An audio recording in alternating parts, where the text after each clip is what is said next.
There are just three characters in Act 2, Scene 1. Banquo, Fleance, and Macbeth. The setting is Macbeth's castle at night, and many of the scenes are set at night time. In this scene, Banquo poetically observes that the stars are providing no light. He says, "There's husbandry in heaven. Their candles are all out." To break this quote down, husbandry means thrift, and heaven's candles are the stars. This is an important quote for two reasons. Firstly, it signifies that there is something wrong with nature. Shakespeare's purpose for writing Macbeth was to win the new king, James I, as a patron. In Shakespeare's time, the killing of a king was the worst type of sin, as the king was divinely appointed by God. Obviously, this was propaganda that a king, such as James I, would be very keen to promote. The second reason that the stars' lack of light is important is that Macbeth earlier implored the stars to hide their fires. The stars complies, and this symbolises Macbeth's own fall from grace as he succumbs to his black and deep desires. When Banquo and Fleance leave Macbeth, who is alone on stage, he sees a vision of a dagger.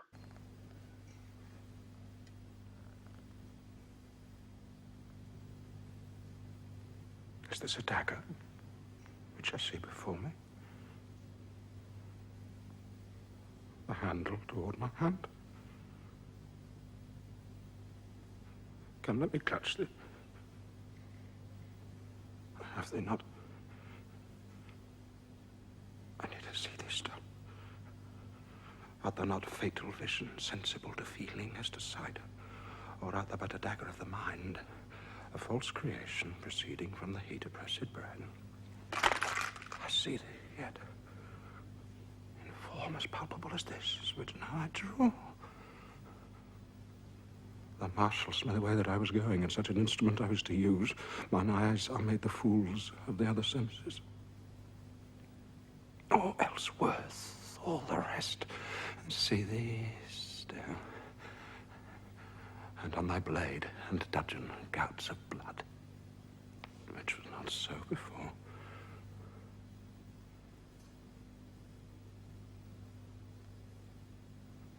There's no such thing. It is the bloody business which informs thus to mine eyes. Now, for the one half-world nature seems dead, and wicked dreams abuse the curtained sleep. Witchcraft celebrates pale Hecate's offerings, and withered murder, alarmed by his sentinel, the wolf, whose howls his watch thus, with his stealthy pace, with Tarquin's ravishing stride, toward his design moves, like a ghost.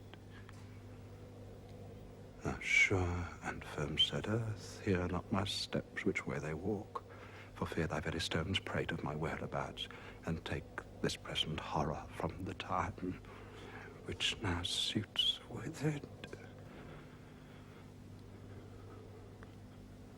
Whilst I threat, he lives. I go. And it is done. Macbeth addresses the idea that his actions will cause wicked dreams and consequent insomnia. The motif of insomnia was first brought up early in the play when the witches discussed the torture they intended to inflict on a sailor. This inability to sleep is the torture that will be visited on both Macbeth and Lady Macbeth as a result of the murders they commit. The murder of King Duncan, one of the most momentous events in Macbeth, occurs offstage between scenes 1 and 2 in Act 2. But why? Why would Shakespeare not show the killing of the king? Is it a dramatic device that is employed to allow each member of the audience space to imagine the murder? Does this make the killing more horrific? Was it because Shakespeare was concerned showing the murder of a king might upset James I? The murder of Duncan has always puzzled me. It felt like it occurred too soon. The climax of a play generally occurs in Act 3. However, the idea that Shakespeare was writing the play to interest James I, who was a descendant of Banquo, means that the murder of Banquo, occurring in Act 3, was the climax of the play. And certainly the murder of his ancestor would have been of major personal interest to James. Only Macbeth and Lady Macbeth are on stage during Act 2, Scene 2. Personally, all my favourite scenes contain these two characters on stage together. Macbeth informs his wife of the murder. I have done the deed. However, he is stricken with guilt, and the language he uses to describe his guilt focuses on his hands. This is a sorry sight. These hangman's hands, and wash this blood clean from my hand. Throughout the play, there is a recurring association of hands with guilt. In this scene, it is Macbeth that endures remorse. Wake, Duncan, with thy knocking. I would thou couldst. Macbeth's guilt and remorse are very human responses to committing murder. However, once again, Lady Macbeth shames him for his humanity. She calls him foolish, infirm of purpose, and she suggests that he is a coward. Wear a heart so white. Lady Macbeth also foreshadows the couple's madness when she tells Macbeth, These deeds must not be thought after these ways, so it will make us mad. I thought I heard a voice cry, sleep no more. Macbeth does murder sleep. The innocent sleep, sleep that knits up the revel's sleeve of care, the death of each day's life, sore labour's bath, balm of hurt minds, great nature's second course, chief nourisher in life's feast. What do you mean? Still it cried, sleep no more, all the house glams hath murdered sleep, therefore Corder shall sleep no more, Macbeth shall sleep no more. Macbeth is a play that is filled with blood, both physical and imagined. Macbeth explains the immensity of the blood on his hands, which symbolises his guilt, when he says, Will all great Neptune's ocean wash this blood clean from my hand? No, this my hand will rather the multitudinous seas incarnadine, making the green one red.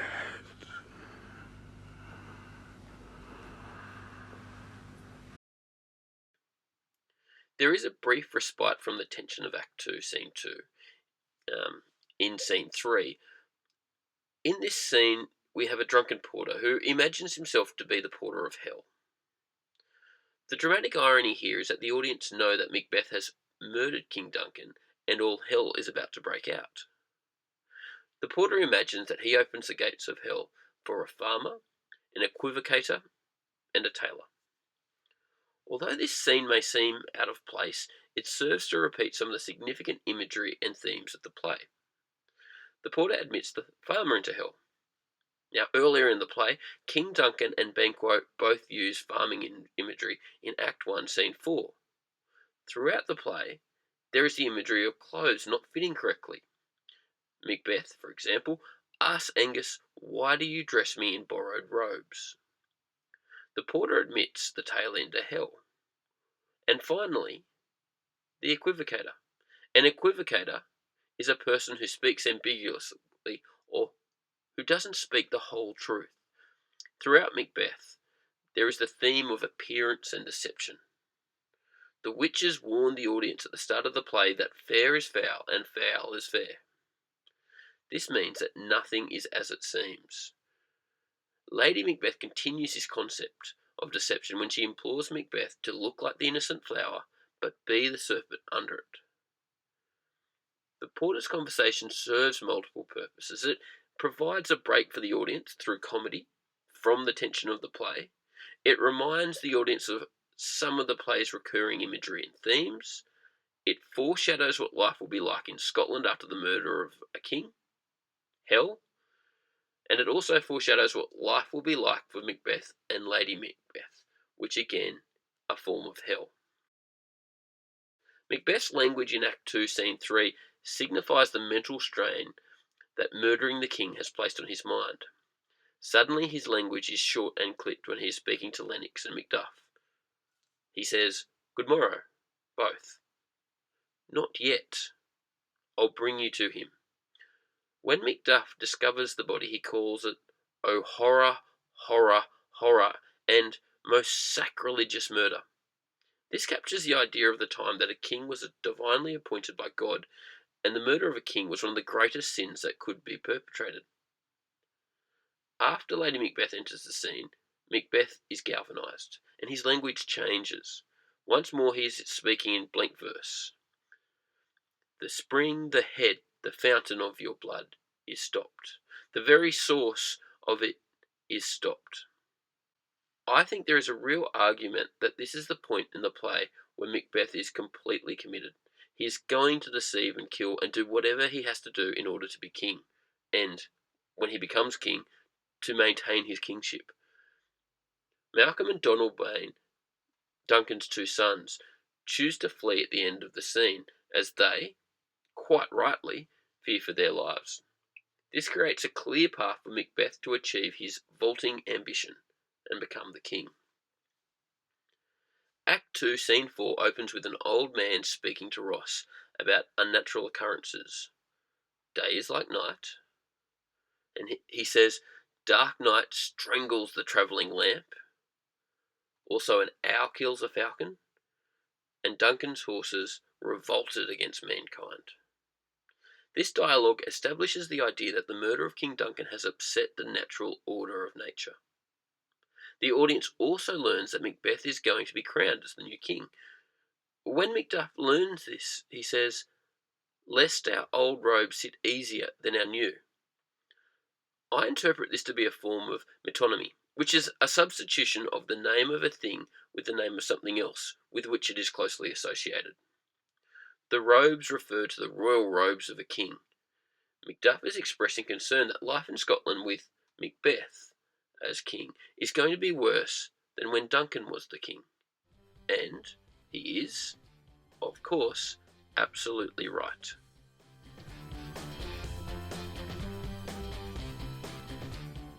And you've made it.